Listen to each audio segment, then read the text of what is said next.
దేశవ్యాప్తంగా పార్లమెంట్ ఎన్నికల వేడి,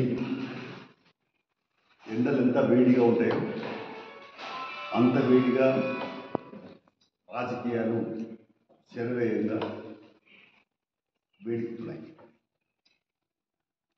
ప్రధానంగా ఈ మధ్యకాలంలో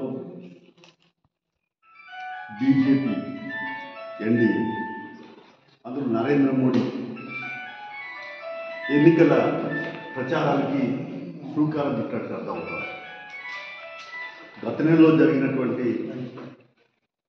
రామ మందిర ప్రారంభోత్సవం సందర్భంగానే మేము రాముడు రాజ్యం, ఇది రామరాజ్యం అని చెప్పి, రామరాజ్యం మరి ఇంకా పూర్తి స్థాయిలో అమలు కావాలంటే దానికి ఈసారి కూడా మమ్మల్ని గెలిపించండి, రాముణ్ణి కూడా రాజకీయాల్లో తీసుకొస్తా ఉంది బీజేపీ. ఎందుకు తీసుకొస్తా ఉంది అంటే వాళ్ళ అసలు రంగు బట్టబయలు, అసలు రంగు బయటపడదు. ఆయన చెప్పినటువంటి ఏ హామీ ఒక్కటి అమలు కాలేదు. ఎంత దుర్మార్గం అంటే, సరే నల్ల డబ్బు తీసుకురాలేదు, కోట్ల ఉద్యోగాలు సంవత్సరానికి ఇస్తామని ఇవ్వలేదు. కొన్ని ఈ మధ్య మనం చూస్తున్నాం, సాగునీటి 3 చట్టాలు తెచ్చిన తర్వాత వాటికి ఉపసంహరించుకోమని చెప్పి ఇప్పటికీ ఉపసంహరించుకోలేదు. అదే సందర్భంగా 365 రోజులు సంవత్సరం పాటు సమ్మె చేస్తే 750 మంది రైతులు చచ్చిపోతే ఆమె ఇచ్చాడు. ఏది నేను ఏదైతుందో మద్దతు ధర ఇస్తాను, సపోర్ట్ ప్రైస్ చట్టం తీస్తాను. చట్టం తేలి ఇప్పుడు చట్టం తేమని వీళ్ళందరూ కూడా మొత్తం ఢిల్లీ నగరాన్ని దిగ్బంధనం చేస్తే మళ్ళీ ఎంత ఫస్ట్ టైం భారతదేశంలో మన స్వాతంత్రం వచ్చిన తర్వాత డోళ్ళ ద్వారా బాష్వాయువును ప్రయోగించారు. డోళ్ళ ద్వారా అంటే విషమే అది ఆ రైతుల మీద ప్రజల మీద కొంచెం అది చచ్చిపోతుంది. అంటే ప్రజలను చంపడానికి కూడా సిద్ధంగా ఉన్నారు ప్రభుత్వం. అందులో అన్నం పెట్టే రైతులను చంపడానికి, చిన్న పెట్టడానికి సిద్ధంగా ఉన్నారని అర్థమవుతామని దీన్ని వివరంగా ఖండిస్తున్నాం. తక్షణమే మీరు క్షమాపణ చెప్పాలి రైతులకి, అలాగే చట్టం తెద్దామని తేవాలి, స్వామినాథన్ కమిషన్ సిఫార్సు అమలు చేస్తామని చేయాలి, పంటల బీమా పథకం ఇట్లాంటివన్నీ కూడా చేయాల్సిన అవసరం ఉంది. కాబట్టి ఆ సాగు చట్టాలు వాపసు తీసుకోవాలి.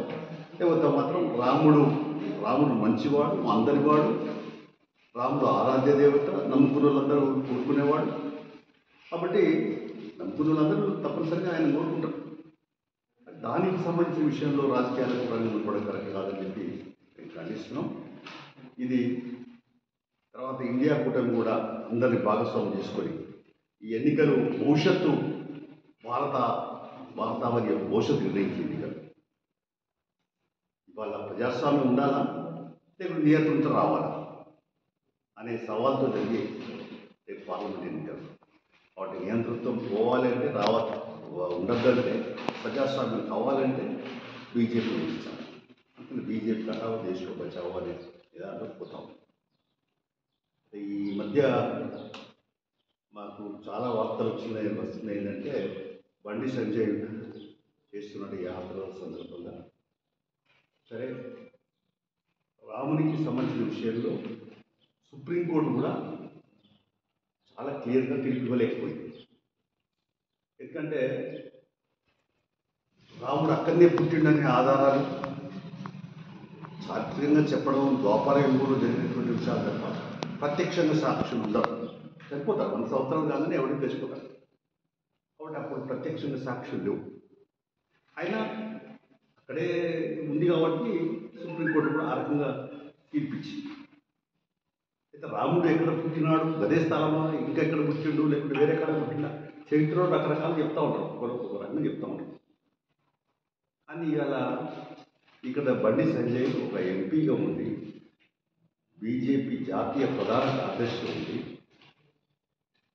పొన్నం ప్రభాకర్ వాళ్ళ తల్లికి పుట్టిన గ్యారెంటీ అనే పదాన్ని వాడాలని సిపిఐ తీవ్రంగా ఖండిస్తున్నది. ఎందుకంటే బతికున్న తల్లి, నేను ఎమ్మెల్యే ఉన్నప్పుడు పిఏ ఉన్న నాగరాజు వాళ్ళ ఢిల్లీకి వేస్తున్నాం ఇంకెప్పుడు అక్కడ వాళ్ళ తల్లి కూడా కలిసి మాట్లాడారు, భార్య కూడా కలిసి.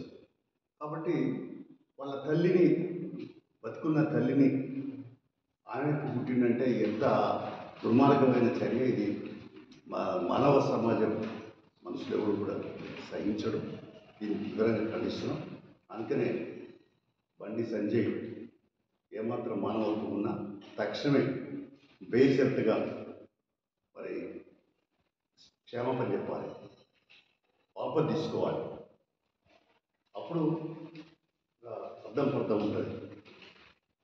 కానీ ఇవాళ మీరు రాజకీయాల్లో కూడా బూత్ పదాలు వాడడం, ఎందుకంటే బూత్ పురాణాలు తిట్టు బూతులు తిట్టుకోవడం అనేది ఇది ఏమైనా చర్యగా ప్రజలు గుర్తిస్తారు. వాటి ఎప్పటికీ మేము ఏదో మొరటు పదాలు వాడతాము, మా ఇష్టం ఉన్న భాష వాడతాము. మా ఇష్టం అంటే మీ ఇష్టం అనేది రాజకీయ నాయకులు ఉన్నప్పుడు ప్రజలు గమనిస్తారు. ఎక్కడ వాత పెట్టాలి అక్కడ వాత పెడతాం. అందువల్ల తక్షణమే ఉపసంహరించుకోవాలి. రేపు అది మాత్రం ప్రజలు తప్పనిసరిగా శిక్షిస్తారని చెప్పేసి హెచ్చరిక సంబంధించి కాళేశ్వరంలో మేడిగడ్డ అనేది భాగమే. Medigadda reservoir, Annaram reservoir, Sundilla reservoir, ఇవన్నీ మేము చూసేసాం. మా సిపిఐ ప్రతినిధులు చూసేసి చెప్పేందంటే మేడిగడ్డను చూసి ఉన్నది టీఆర్ఎస్. మరి కేటీఆర్ చూడకపోవచ్చు, కానీ కేసీఆర్ ఎన్నోసార్లు చూసేసాడు. రోజు దీనిలో ఏమంటారు, కంప్యూటర్లో కూడా చూసి